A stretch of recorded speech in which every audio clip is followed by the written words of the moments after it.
बिस्मिल्लाहिर्रहमानिर्रहीम अस्सलाम वालेकुम। अल्लाह पाक की रहमत करम फजल और शुक्र के साथ आज की रेसिपी करते हैं जी शुरू। आज की इस वीडियो में हम बनाने जा रहे हैं बगैर बॉयल किए संगाड़े की रेसिपी। तो हम बॉयल करेंगे यानी स्टीम करेंगे जस्ट 2 मिनट में। 2 मिनट में बिल्कुल परफेक्ट तरीके से ये स्टीम हो जाएंगी। मैं आपको बताऊंगी कि इसको बॉयल करते वक्त आप कौन कौन सी गलतियाँ करते हैं जिससे इसका एक तो टेस्ट ख़राब हो जाता है और ये पिलपिला जाते हैं।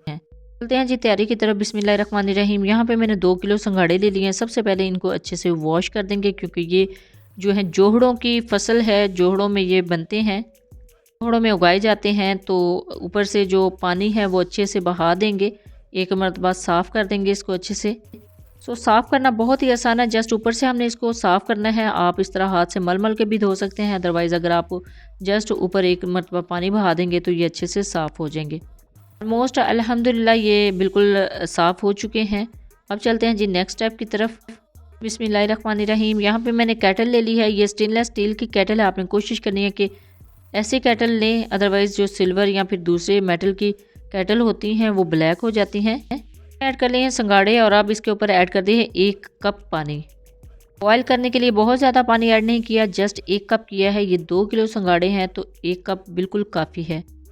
रोटी वाले रुमाल को गीला कर लिया है और ढक्कन के ऊपर इसको कवर करके इसके ऊपर दम लगा दिया है। तो दम लगाने के बाद आपने फ्लेम जो है वो पहले 3 से 4 मिनट दरमियानी आंच रखनी है, यानी तेज़ हो। उसके बाद बिल्कुल दम वाली आंच कर देनी है। दम वाली आंच करने के बाद आपने तकरीबन 35 से 40 मिनट तक इसको कुक करना है। तो देखिए जी अल्हम्दुलिल्लाह 35 से 40 मिनट हो चुके हैं। अब इसको चेक करते हैं। तो 35 से 40 मिनट में ये बहुत अच्छे तरीके से सॉफ्ट हो चुके हैं। चेक करना बहुत ही आसान है, सिंपल एक नाइफ़ लें और नाइफ़ इसके अंदर ऐसे इंसर्ट करेंगे तो ये देखिए बहुत ही ज़्यादा सॉफ्ट हो चुके हैं।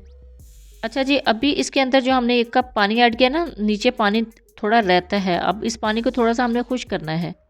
चाहे तो वो पानी निकाल भी सकते हैं और 2 से 3 मिनट तक दरमियानी आंच पे हमने इसको पकने देना है। तो पानी खुश्क हो जाएगा, ऊपर से ये जो एक्स्ट्रा स्टीम है ये खुश्क हो जाएगी। बहुत अच्छे तरीके से ये खुश्क हो जाएंगे, यानी पिलपिला नहीं रहे होंगे। अब यहाँ पे गलती ये की जाती है कि फ्लेम को ऑफ करने के बाद फ़ौरन से इसके ऊपर पानी बहा दिया जाता है। आपने पानी बिल्कुल भी नहीं बहाना। तो 5 से 7 मिनट तक ठंडे होने देना है। 5 से 7 मिनट हो चुके हैं, ये देखिए अभी भी इसके अंदर से धुआं निकल रहा है। अब इसको कट किस तरीके से करना है, इसकी कटिंग का भी मसला होता है। कट करना बहुत ही आसान है हालांकि। तो आपने जस्ट एक नाइफ़ लेनी है और ये जो एक कॉर्नर है उसकी तरफ नाइफ़ जो है वो स्टार्ट से इंसर्ट करनी है और इस तरह इसका जो छिलका है वो इजीली रिमूव हो जाएगा। तो देखिए अल्हम्दुलिल्लाह बहुत ही आसान है जी इनको पील ऑफ करना। तो पील ऑफ करने की भी एक टेक्निक होती है जो मैंने आपके साथ शेयर की है। अब फिर से एक मैं संघाड़ा लेती हूँ और आपको इसको पील ऑफ करना सिखाती हूँ। लेकिन उससे पहले आप इसकी फ़ाइनल लुक देख लें, कितना ज़बरदस्त ये कितने अच्छे तरीके से ऊपर से छिलका रिमूव हुआ है। तो अब ये एक और संघाड़ा ले लिया है, इसके ऊपर फिर से छुरी जो है मैंने जिस जगह पहले रखी थी इसको इंसर्ट करने के बाद इसी तरह चारों तरफ फेरने के बाद इसको पील ऑफ करेंगे। जैसे मैंने इसको ओपन किया ना तो इसके अंदर मैं देख रही थी अल्लाह की कुदरत से कि इसके अंदर 2 संघाड़े थे, यानी ट्विंस थे। छिलके अलग अलग हैं अंदर से और वैसे ये एक ही संघाड़े के अंदर 2 हिस्से में डिवाइड था। हाँ जी, देख लें इसके दरमियान में एक झिल्ली थी और ये 2 हिस्सों में डिवाइड था। इसको मैंने पील ऑफ कर लिया है और दोनों हिस्सों को पील ऑफ करना बहुत ही आसान है। ये देखें, ये भी अल्हम्दुलिल्लाह बहुत ही आसानी के साथ छिलके के अंदर से निकल आया है। ये मेथड है जी इसको पील ऑफ करने का। अब यहाँ पे बहने हैं बॉयल कर लेती हैं, अगर अच्छी तरीके से बॉयल हो जाए। पील ऑफ करना यानी छिलका उतारना उनको काफ़ी मुश्किल लगता है, तो छिलका उतारना देखें कितना आसान है। जस्ट आपने एक साइड से छुरी को इंसर्ट करना है और इसी तरह बहुत ही अच्छे तरीके से आप सारे जो संगाड़े हैं उनको पील ऑफ कर सकते हैं। ये देख लीजिए अल्हम्दुलिल्लाह बहुत ही अच्छे तरीके से सारे जो संगाड़े हैं वो पील ऑफ हो जाते हैं। तो अब आपने इसको सर्व कैसे करना है। बहुत ज़्यादा ख़वातीन ऐसे करती हैं कि इसके साथ केचप जो है या फिर कोई चटनी है वो सर्व करती हैं। अभी आप इसकी फ़ाइनल लुक देख लें तो देख लें कितने अच्छे तरीके से ये पील ऑफ हो चुका है, यानी इसके ऊपर से छिलका उतर चुका है।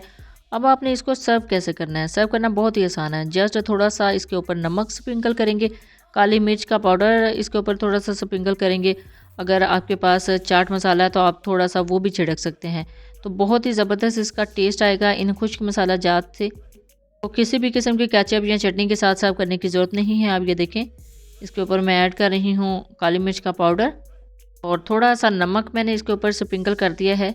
सफ़ेद नमक है, आप चाहें तो काला नमक भी यूज़ कर सकते हैं। तो ये थी जी आज की रेसिपी। 2 मिनट में आप बहुत अच्छे तरीके से इनको बॉयल कर सकते हैं। जब भी बनाए अपना फीडबैक ज़रूर दीजिएगा। दुआओं में ज़रूर याद रखिएगा। अल्लाह हाफ़िज़। Thanks for watching.